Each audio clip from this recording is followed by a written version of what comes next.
통계청이 지난달 청년 실업률을 발표를 했습니다. 통계청에 따르면 지난달 청년 실업률이 9.7%를 기록하면서 한 달 전보다 감소하긴 했지만 5월 기준으로는 역대 최고치를 기록하는 모습이었는데요. 통계청에 따르면 지난달 15살부터 29살까지의 청년 실업률이 9.7%를 기록하면서 4월에 기록했던 10.9%보다 1.2%포인트 감소하는 모습이었습니다. 지난달에는 공무원 시험과 입사 시험이 없어서 청년들의 구직 활동이 줄면서 실업률이 하락했다라는 설명인데요. 무슨 말인지 잘 이해가 안 되시죠? 문제는 얼마 전에 한 민간경제연구소에서 정부가 발표하는 청년 실업률을 그대로 믿어서는 안 된다, 믿을 수가 없다라고 주장을 하면서 다른 부분을 더 살펴봐야 한다고 주장을 했습니다. 그 리포트에서는 지난해 청년 공식 실업률은 8%를 기록을 했지만 일명 취업 포기자까지 포함한 청년의 전체 체감 실업률 같은 경우는 34.2%에 달한다는 조사 결과를 내놓았는데요. 실업률이라는 의미가요, 경제활동 인구에서 실업자가 차지하는 비율을 이야기를 하고 있습니다. 고용 동향을 알아볼 수 있는 지표로 경제활동 인구에서 실업자가 차지하는 비율을 이 같은 공식을 통해서 산출해내는 것을 실업률이라고 하는데요. 같은 공식을 대입할 텐데 왜 이처럼 민간경제연구소와 통계청 차이가 나는 것일까요? 바로 실업률을 어떤 기준으로 어떻게 내느냐가 다르기 때문입니다. 통계청의 통계에는 우리 주변에 취업 안 된 친구들의 상당수의 예가 빠져 있다고 생각하면 맞겠습니다. 일자리를 구하기 어려운 상황에서 당장은 일자리를 구하기 어렵고 돈은 벌여야 되고 그렇기 때문에 편의점을 돌면서 아르바이트를 하는 학생들, 아니면 커피숍을 단기적으로 좀 아르바이트를 하는 학생들, 이런 노동자들이 있죠. 이렇게 아르바이트를 하면서 돈을 벌고 있는 친구들이 일단 제외가 되고요. 또 공무원이나 공사에 취직하겠다고 시험을 준비하는 친구들 역시나 통계청의 기준에서는 제외가 됩니다. 현재 통계를 낼 때 일주일에 1시간 이상 일한 경우는 실업자가 아닌 것으로 간주가 되고요. 어쨌든 이러한 부분들 같은 경우는 1시간에 일주일 이상 일하는 것이 아니기 때문에 취업자로 간주를 하지 않는다는 것이 통계청의 설명입니다.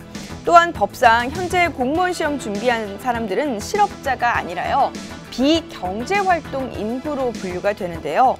이 비경제활동 인구라는 것은 만 15세 이상인 인구 중에 이 조사 대상 주간에 취업도, 실업도, 그러니까 이도저도 아닌 상태에 있는 사람을 비경제활동 인구라고 이야기를 합니다.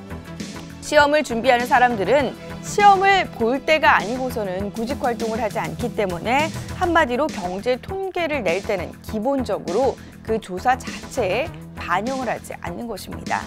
재미있는 것은요, 통계청에서 내놓은 자료를 확인해 보면 청년 실업률이 3월과 4월에만 확 뛰어 올랐음을 확인을 해볼 수가 있는데, 여기서 통계청의 변명이 조금 재밌습니다.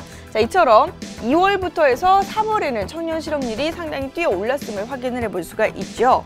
통계청은 이때 2월과 3월에 공무원 시험이 있었는데 이 시험 준비생들이 원서를 내고 또 시험에서 떨어지면서 이 당시에 이 실업률이 올라갈 수밖에 없었다라고 설명을 했습니다.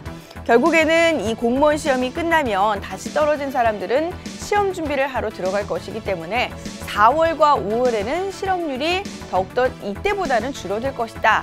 그렇기 때문에 걱정할 필요가 없다라는 변명을 했다고 하는데요.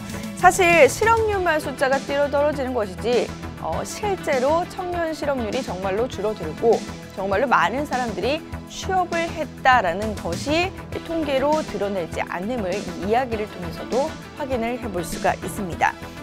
그래서 한 민간경제연구소가 아르바이트를 하면서 일자리를 찾고 있는 사람, 공무원 같은 시험 준비하는 사람, 또 취직이 불가능해서 잠시 시험 보기를 놓친 사람들, 이 사람들을 모두 포함해서 청년 실업률을 내봤더니 결국 34%대의 수준을 기록하면서 통계청이 낸 수치와 20% 이상이 차이가 났음을 증명해 보인 것이죠. 사실 지금 통계청이 쓰고 있는 공식 실업률, 선진국에서 쓰고 있는 기준인 것은 맞습니다. 다만 이 선진국에는 아르바이트를 하거나 아니면 뭐 공무원 시험을 준비하는 사람들이 따로 굉장히 많이 없는 상황이죠. 하지만 우리나라는 상황이 다릅니다. 이번 논란으로 통계청에서는 왜 이런 통계를 내느냐, 왜 우리 입장을 곤란하게 하느냐, 화를 낼 것이 아니라요. 과연 통계가 현재 경제 상황을 제대로 보여주고 있는지 다시 한번 좀 되돌아보고 짚어봐야 될 때가 아닌가 싶습니다. 지금까지 팝콘 경제였습니다.